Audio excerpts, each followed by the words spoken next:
She cheated, tried to ruin me, then played the victim. But I didn't just survive her betrayal, I rebuilt my life and quietly destroyed the fantasy she replaced me with. The silence in the car was stifling. I sat in the driver's seat, hands clenched so tightly around the steering wheel that my knuckles turned white, my gaze fixed on the house across the street. Brian and Jake sat beside me, each as tense and still as I was, our breaths shallow, barely moving. The clock on the dashboard blinked 11:23 p.m., casting a dim glow across our faces. It was almost time, but we stayed silent, the three of us, our attention locked on the glowing windows of that quiet suburban house, waiting for the betrayal I already knew was coming.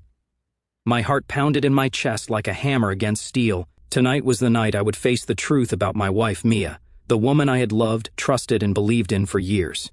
I'd seen the changes in her, the strange work meetings and girls' nights out that didn't quite add up. The late-night texts she'd received from someone I didn't know. She'd smiled at those texts in ways she hadn't smiled at me in months.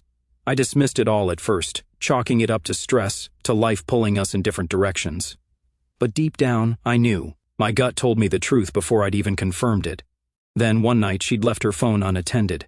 I wasn't the kind of man to snoop, but something had compelled me. When I saw the messages from a man named Mark, explicit and filled with the kind of laughter we used to share, the kind of secrets we used to keep, my entire world imploded.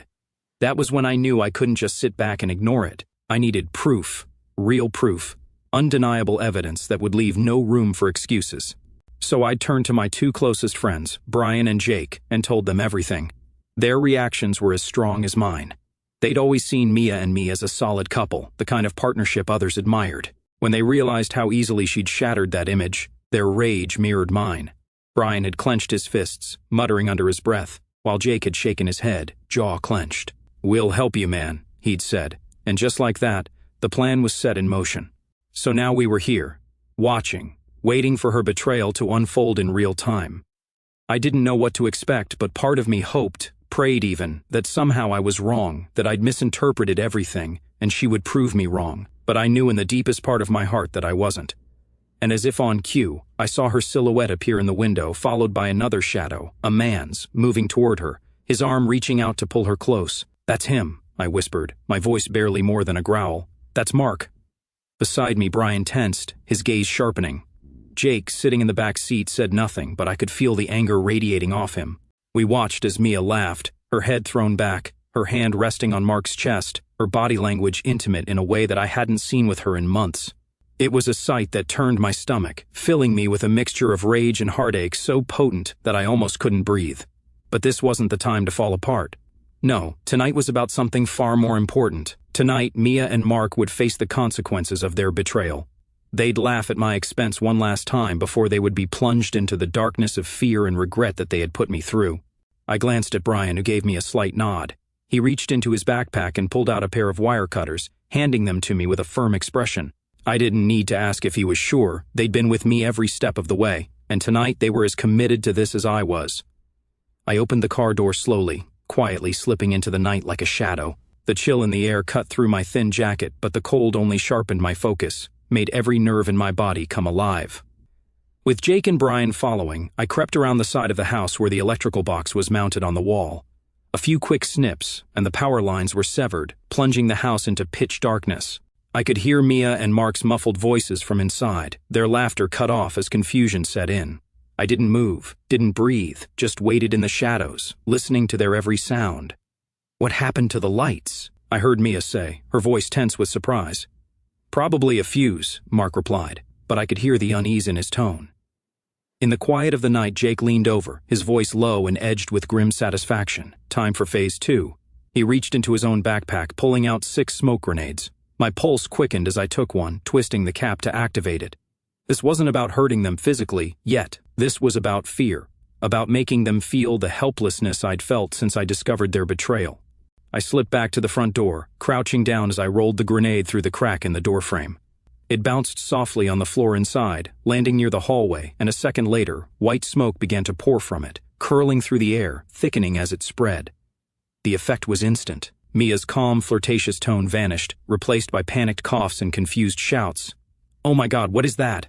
Mia's voice, usually so smooth and controlled, was shrill with fear. "Smoke! Get out of here!" Mark's voice echoed, filled with desperation as he fumbled in the darkness.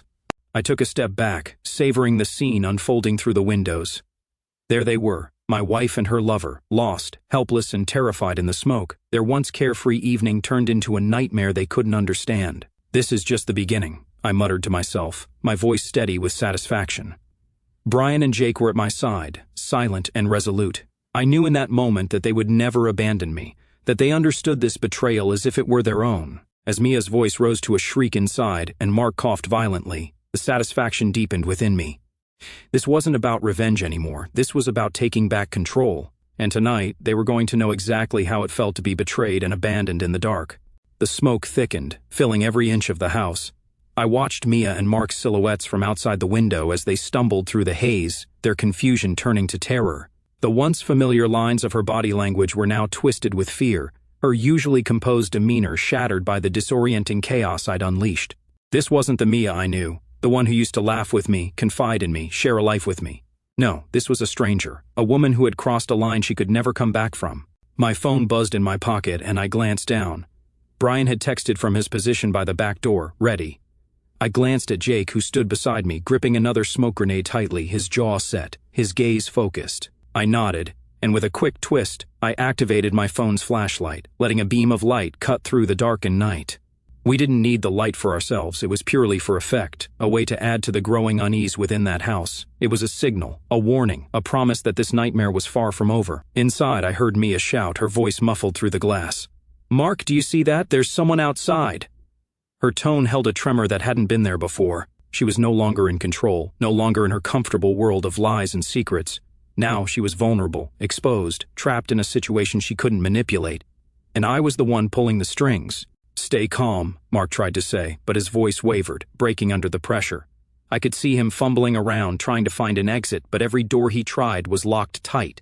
Brian and Jake had made sure of that, securing the house as soon as we'd arrived. There was no escape, no way out, until I decided to let them go. Jake leaned close to me, his voice barely a whisper. "Ready for the next move?" I didn't respond, just gave him a nod. He took a deep breath, his face set in a hard line, and moved silently to the side of the house.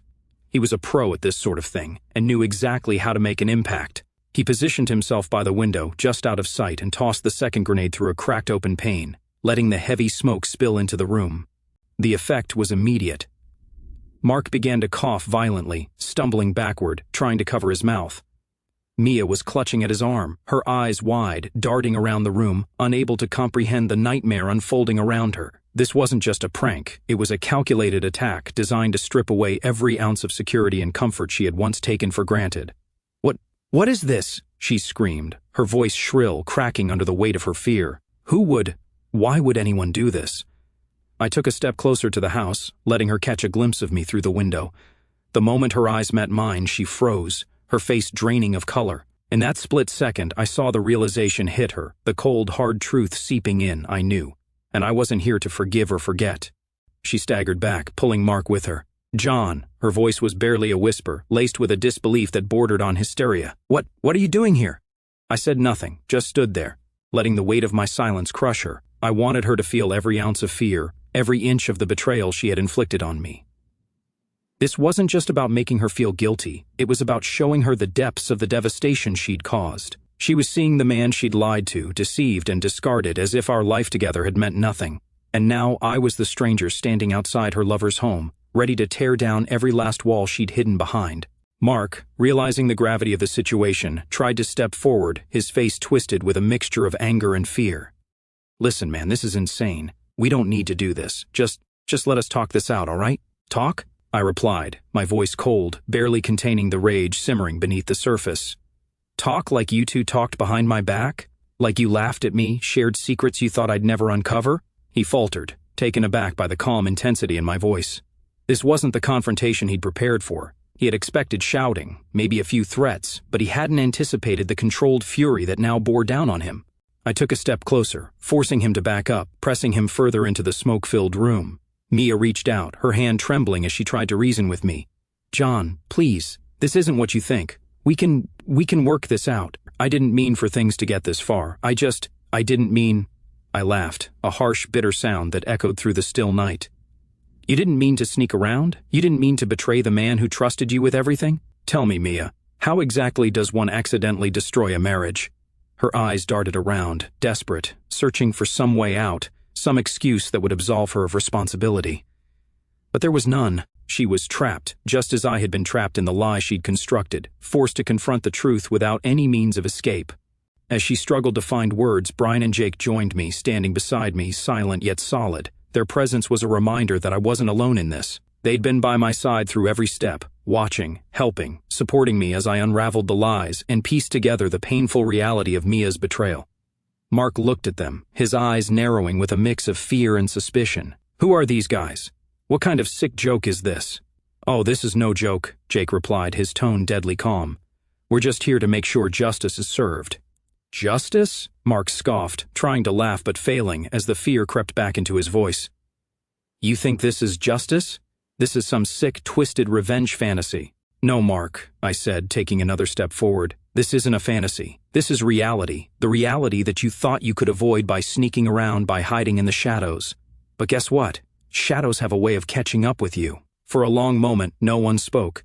The silence stretched between us, thick with tension, with unspoken words, with the weight of every lie that had been told. And as I looked at Mia, at the woman I once thought I knew, I felt a strange sense of peace settle over me. I was no longer the victim. I was no longer the fool. Without another word, I reached into my pocket and pulled out my phone, dialing Mia's number. Her phone lit up on the coffee table, vibrating with the incoming call, a beacon of cold, hard reality cutting through the smoke. She stared at it, her face pale, her hands trembling as she finally understood that there was no way out. Answer it, I said, my voice barely a whisper. And as she reached out, her fingers brushing against the phone, I knew this was only the beginning of their nightmare. The phone's vibration cut through the dense silence in the room, filling the space with a low hum that seemed to echo off the walls. Mia's hand hovered above it, fingers trembling, her face a mix of shock and horror as she realized who was on the other end. She looked up at me through the window, her eyes pleading, desperate, searching for some trace of forgiveness or mercy. But there was none. Answer it, I repeated, my voice steady, cold. I wanted her to feel the weight of this moment, to understand fully that this wasn't something she could talk her way out of. This was a reckoning, and there would be no escape. With a shaky hand, she picked up the phone, glancing at Mark, who stood frozen beside her, his own face drained of color. Slowly, she raised it to her ear, her voice coming out as a whisper. Hello? I let the silence stretch out, filling the air between us, making her wait. It was the same silence that had filled our home in recent months. The same silence I'd felt each time she'd lied to me. Each time she'd walked out the door with some flimsy excuse about a work event or catching up with friends. Now she was the one hanging in suspense, clinging to hope that somehow this nightmare would end. Finally, I spoke, my voice low and measured. Did you miss me, Mia? She let out a small gasp, stumbling back a step as if the words themselves had struck her. The fear in her eyes intensified, her gaze darting to Mark, who watched her with growing panic. She tried to respond, but her voice faltered, barely more than a whimper. John, what are you doing? What am I doing? I repeated, letting a bitter laugh slip out.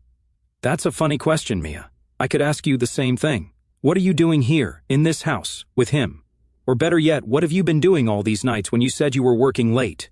She swallowed, trying to keep her voice steady. Please, John, this isn't what it looks like. I can explain. Explain? I laughed again, a harsh sound that sliced through the night. You think there's anything left for you to explain? I've seen enough, Mia. I know everything. Mark, who had been listening in shock, stepped forward, his face twisting with defiance. Listen, man, this is insane. You don't need to do this. Whatever's going on between you and Mia, it's not my problem. Just let us leave, and we'll be out of your life. I turned my gaze to him, feeling the rage bubble up in my chest. Not your problem? You think you can just walk into my life, into my marriage, and walk away when things get uncomfortable? You destroyed my life, my trust, my peace of mind, and now you're just going to walk away? He faltered, shifting on his feet as he glanced back at Mia, who looked like she was about to break down. The confident, smug look he'd worn in all those texts and pictures I'd seen was gone, replaced by something more vulnerable, more uncertain. It was exactly what I wanted. John, please. Mia's voice was softer now, pleading, her eyes filling with tears. I made a mistake, okay? I got caught up in something that wasn't real. But I never meant to hurt you. I clenched my teeth, every word hitting me like a knife. A mistake? That's what she called it. Months of lies, of sneaking around, of throwing away everything we'd built together, reduced to a mistake? I felt my hands tremble with anger, but I forced myself to stay calm. This was the moment I'd waited for, and I wasn't going to let her squirm out of it with weak excuses. "Oh, it wasn't real, was it?" I said, my voice icy. "All those texts, those little meetings you had, none of it was real, right? Just a harmless fling, something you could erase like it never happened. But guess what, Mia? It was real enough for me. Real enough to destroy everything we had." She lowered her gaze, her shoulders slumping as if the weight of her own guilt was finally sinking in. But as much as I wanted her to feel that weight, to know the pain she'd caused, I could see that she still didn't fully understand. She still thought there was a way out, that somehow I'd forgive her, that this could all be fixed with apologies and tears. Mark, seeing her crumble, seemed to find some courage, stepping forward with a defiant look. "Look, this has gone far enough. You've made your point, all right? We get it. But this whole show you're putting on, it's not going to change anything. So why don't you just back off and let us go?" I turned to him, my gaze steady, my voice deadly calm. "You don't get it, do you, Mark? This isn't about me making a point. This is about consequences. You two thought you could do whatever you wanted, hide your little affair, laugh at me behind my back. But now you're both going to face the consequences of those choices." His defiance wavered, a flicker of fear crossing his face as he realized just how serious I was. But I didn't wait for a response. I motioned to Jake, who stepped forward, pulling another smoke grenade from his bag. He twisted the cap and tossed it through the open window, letting a fresh wave of thick, choking smoke fill the room. Mia's eyes widened in panic as the smoke enveloped her, her coughs mixing with Mark's as they staggered back, gasping for air. She clung to him, her expression wild, desperate, her voice barely audible as she choked out my name. "John, please, I can't breathe." I watched them struggle, the smoke swirling around them, filling the air with a dense, suffocating cloud.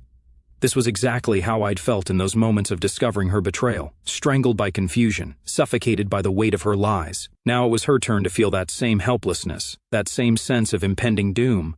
Brian leaned in close, his voice a low whisper. "You sure about this, man? She looks like she's breaking." I glanced at him, my gaze hard. She deserves every second of this. She broke us.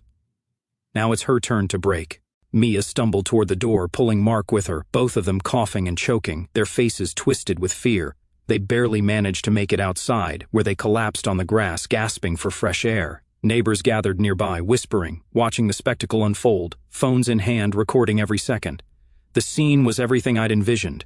Her exposed, humiliated, stripped of her control. She glanced up, her face streaked with tears, her eyes locking onto mine one last time. She opened her mouth to speak, but no words came out, just a broken, silent plea. I took one last look at her, the woman I had once loved, the woman who had thrown it all away. "You wanted freedom, Mia," I said, my voice a whisper carried by the night air. "Well, here it is. Enjoy it, because it's the only thing you'll have left." With that, I turned, Brian and Jake falling into step beside me as we walked away, leaving her and Mark gasping in the darkness. I felt a strange, quiet satisfaction settle over me. It was over. The betrayal, the lies, the pain. I had taken it back, reclaimed my dignity, and walked away. Walking away that night felt like shedding a layer of skin, leaving behind the hurt, the betrayal, and the lies. The smoke, the panic, and Mia's desperate, broken expression stayed with me, replaying in my mind as I lay awake that night, staring at the ceiling.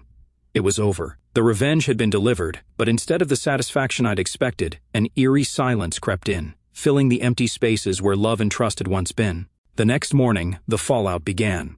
I woke up to missed calls and a string of messages from people who had somehow already heard about the previous night. Small towns are notorious for rumors, and my marriage had apparently become the hottest topic overnight. Messages flooded in, sympathetic words, shock, disbelief. Friends, coworkers, even distant acquaintances expressed their support, their outrage at what Mia had done. They shared in my anger, and for a moment it felt validating. I wasn't alone, but beneath the validation I felt hollow, as if the anger had burned through me, leaving only ashes. Brian and Jake checked in regularly, asking if I was okay, if I needed anything. They had been with me through every painful moment, but even they couldn't fill the emptiness. I spent the next few days in a daze, shifting between anger, relief, and sadness. Each day brought new texts from Mia, each more desperate than the last. She wanted to explain, wanted to make things right, but the words blurred together, meaningless, like apologies printed on thin paper, unable to hold the weight of what she'd done. I ignored her messages, left her calls unanswered, but her voice was like an echo in my mind, pleading and tearful.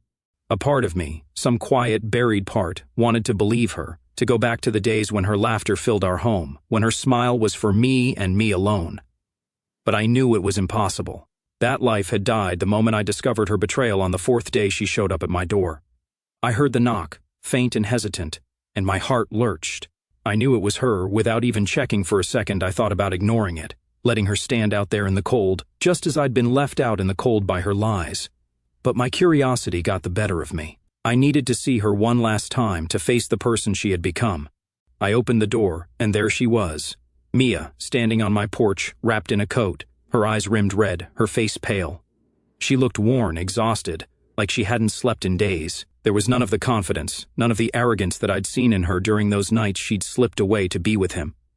This was a woman on the edge, a woman who had lost everything. "John," she whispered, her voice barely audible, raw with emotion. "Please, just give me a minute. I need to talk to you. Just hear me out."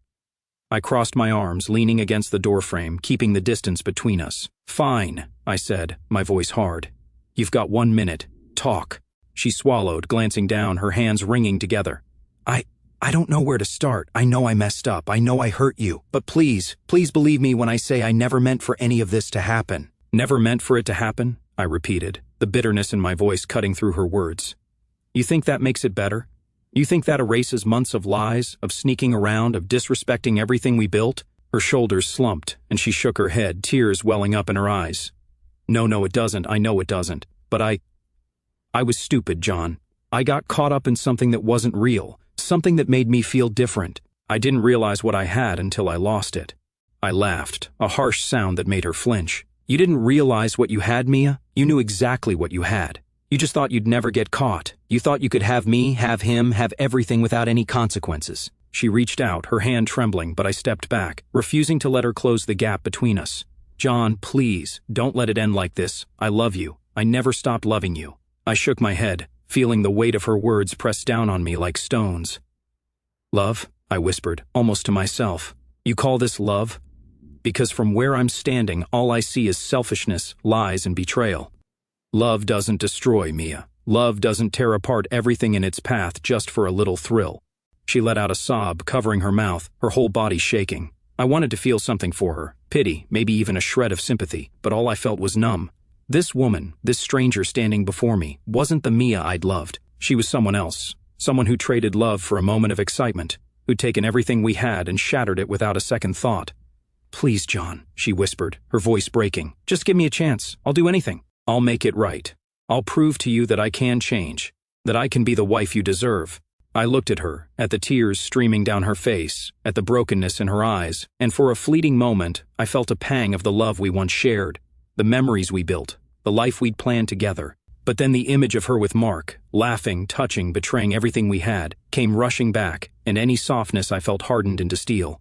"It's too late, Mia," I said, my voice firm. "There's nothing left to fix. You made your choice, and now you're facing the consequences. You wanted freedom, didn't you? You wanted excitement? Well, here it is. This is what your freedom looks like. You don't get to have both." She looked like she wanted to say something, but the words wouldn't come.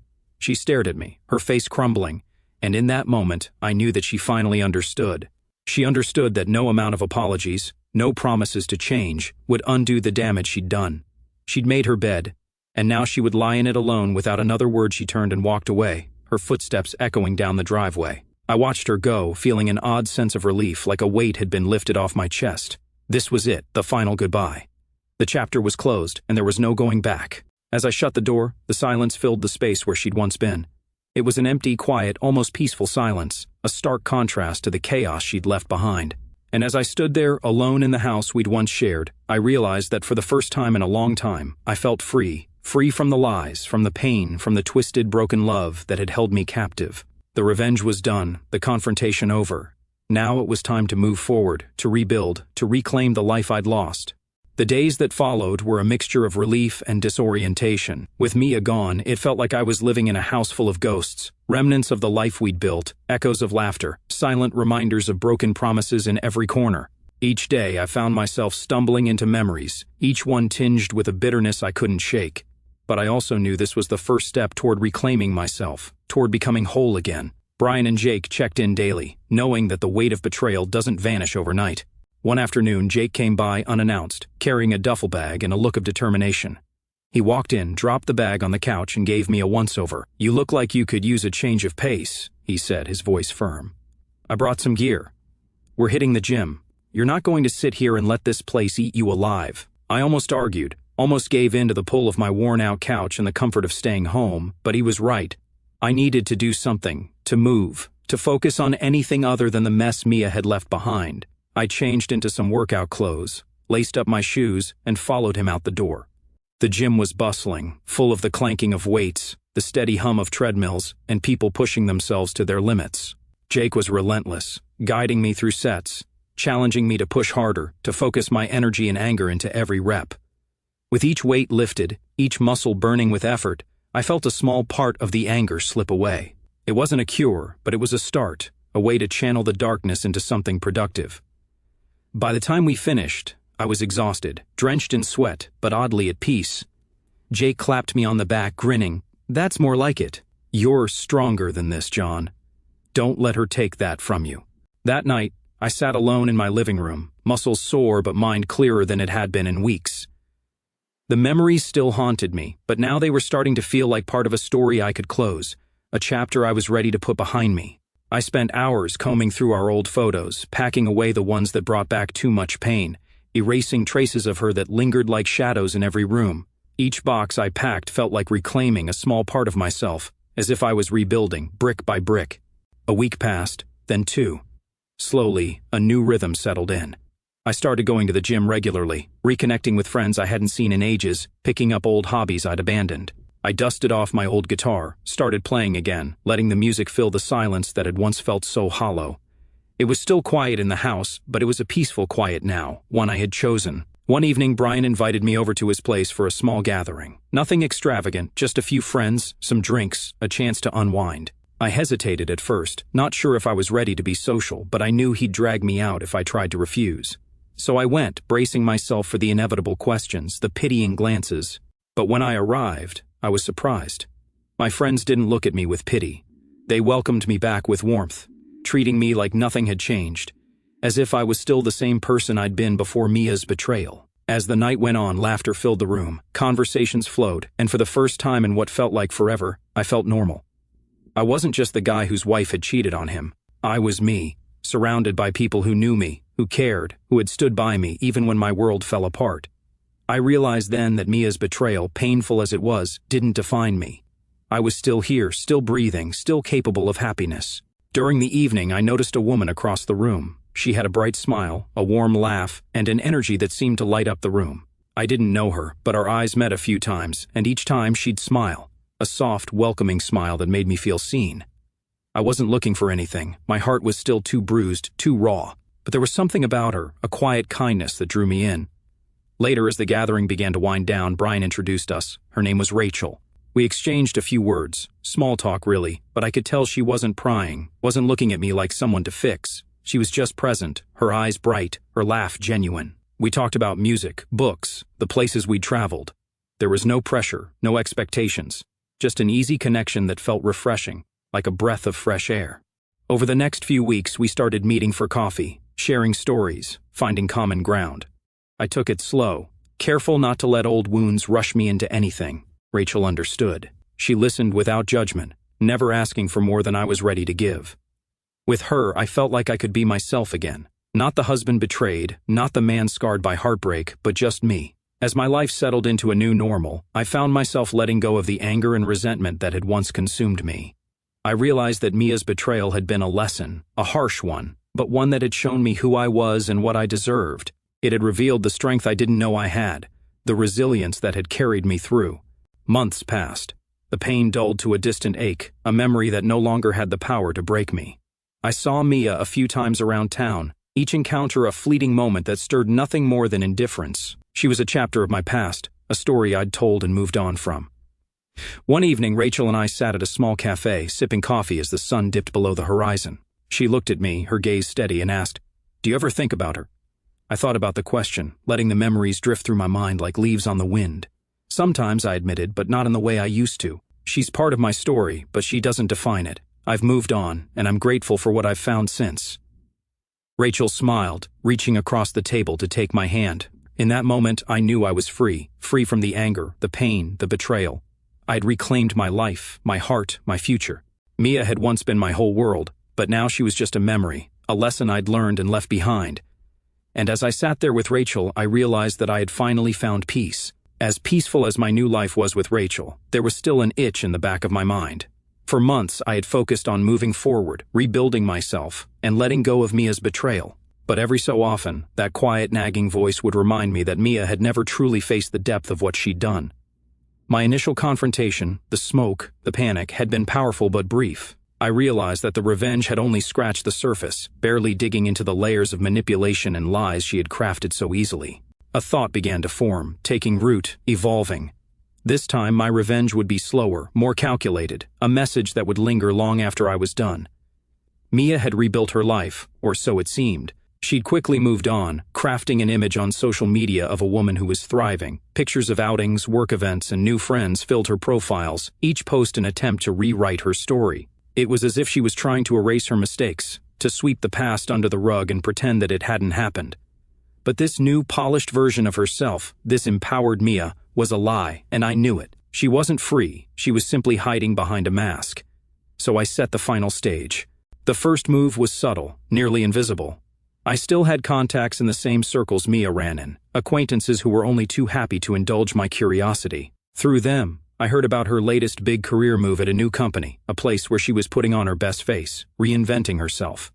She'd secured a management role, worked her way up with charm, and was adored by her new team. I'd even heard she was dating a junior employee, keeping her relationships private this time. It was almost perfect. Through a friend in IT, I managed to get information on her work emails. Nothing explicit, just hints that I knew her new life inside and out, reminders that the man she betrayed wasn't done yet. She began receiving anonymous messages, snippets of old conversations she'd had with Mark, fragments of text she'd deleted long ago. Each message was carefully crafted, reeling her back into the past she wanted to forget. The beauty of it was the subtlety. There was nothing she could trace, nothing she could report without revealing her own mistakes. The pressure built slowly, with each message arriving at odd hours, often timed with big moments in her work life, a company presentation, an important pitch. Each notification was like a small bomb going off, rattling her, making her question how much of her life was really under her control. Then I moved to phase 2, showing the cracks in her new relationship. This new boyfriend of hers, a younger guy with a reputation for being naive and eager to please, was completely oblivious to Mia's past. It didn't take long to arrange a meeting with him, a casual run-in at a coffee shop where I accidentally dropped hints about the woman he was dating. "She's got a complicated past," I told him, my tone friendly, as if I were offering him a bit of brotherly advice. "Just make sure she's being honest with you. She's known to keep a few secrets." He looked at me, puzzled, but I could see the curiosity, the doubt creeping into his mind. The seed was planted. Over the next few weeks, I knew he'd start to notice the signs, the late nights, the hidden phone calls, the moments of secrecy that Mia could never truly let go of. My final move was the most brutal, saved for when I knew she was beginning to crumble. I knew her company was throwing a formal event, a celebration of sorts for a successful quarter, and that she would be speaking.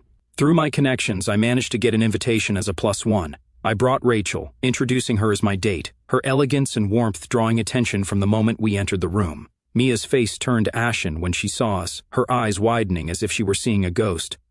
As I moved through the crowd, shaking hands and exchanging pleasantries, I made sure she caught glimpses of Rachel and me together, laughing, sharing inside jokes, a natural, effortless bond she hadn't been able to destroy. Every time our eyes met across the room, I held her gaze, unflinching, making sure she understood that I was fully, completely beyond her grasp.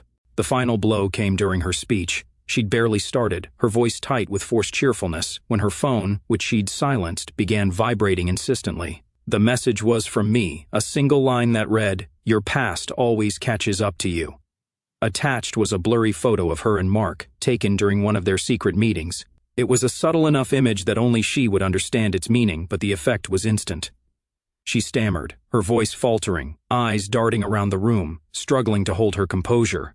The room noticed, people murmured, watching as she fumbled, her polished persona cracking, her confidence evaporating in real time. Her speech fell apart, and she hastily excused herself, disappearing into the restroom. Rachel, sensing something was happening, looked at me, concern in her eyes. "Is everything all right?" I nodded, smiling softly. "More than all right," I said, and it was true. Watching Mia unravel, seeing her lose control in front of her carefully cultivated audience, felt like the closure I'd been searching for. Later that evening, as Rachel and I left the event, I felt a weight lift that I hadn't realized I was still carrying.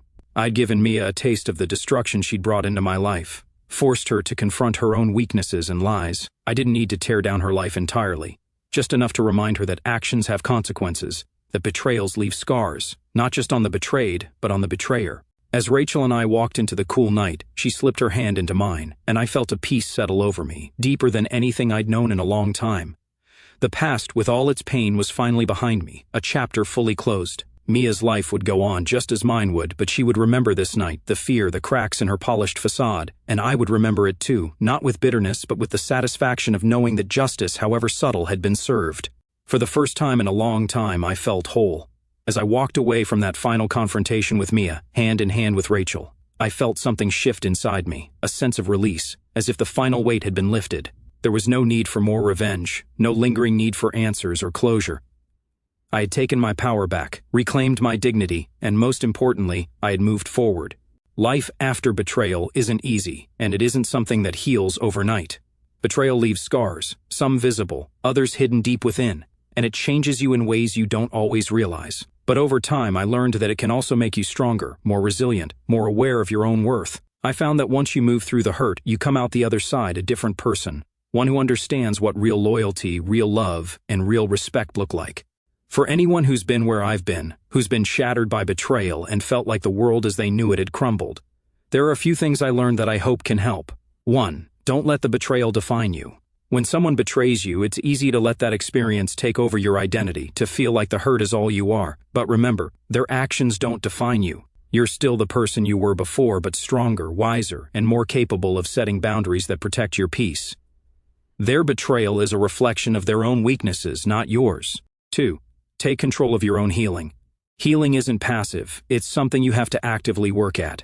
Go to the gym, find new hobbies, lean on friends who truly care. Give yourself time, but don't let yourself be swallowed by the pain. Work on yourself, become the person you deserve to be, and you'll find that the betrayal loses its power over you. 3. Seek closure, but let go of justice. Revenge can feel satisfying in the moment, but ultimately, justice isn't something you can control. Sometimes letting go is the most powerful form of closure you can find. Mia's world may or may not unravel further. That's up to her choices. But for me, letting go of the need for revenge allowed me to live fully again, free from the shackles of the past. 4. Surround yourself with people who have your back. Brian and Jake reminded me what real friendship looks like. Find those people. The ones who show up not just when things are good, but when life falls apart. They'll help you remember who you are, and they'll be the ones pulling you out of the dark days. True friends help you see past the hurt, even when it feels impossible. 5. Don't rush into something new, but don't be afraid to love again. After betrayal, it's tempting to guard your heart and shut out anyone new. But real love, when you're ready for it, is worth the risk. I was careful with Rachel, and she was patient with me. Through her, I learned that love isn't about grand gestures or blind trust. It's about respect, honesty, and mutual care. Love doesn't mean forgetting the pain of the past. It means letting someone show you that it's safe to trust again. 6. Remember that moving on is the best revenge. Moving on, living well, finding peace and joy in your life, that's the real victory. It's the kind of revenge that doesn't require anger or games. It simply lets you reclaim your happiness. By building a new life with Rachel, I showed Mia, and myself, that her betrayal wasn't the end of my story. 7. Forgive but don't forget. Forgiveness isn't about excusing what they did. It's about releasing yourself from the hold that pain has over you. It took time, but eventually I forgave Mia. Not to let her off the hook, but to free myself from the bitterness. I don't forget what she did, and I won't repeat the same mistakes, but forgiveness is a way of moving forward without letting the past hold you back. In the end, life has a way of restoring balance. Pain, heartbreak, betrayal, they all leave scars, but they don't define who you are unless you let them. I used to believe that betrayal marked the end, but I've come to see it as a beginning, a second chance to rediscover myself, to rebuild, and to live in a way that's true to who I am. So if you're going through it, if you're in the middle of that hurt, hold on. Take your time, heal in your own way, and one day, you'll wake up, and the pain will be a distant memory, a lesson learned. You'll know that you made it through because you deserve a life filled with respect, love, and peace. And that's a future worth fighting for.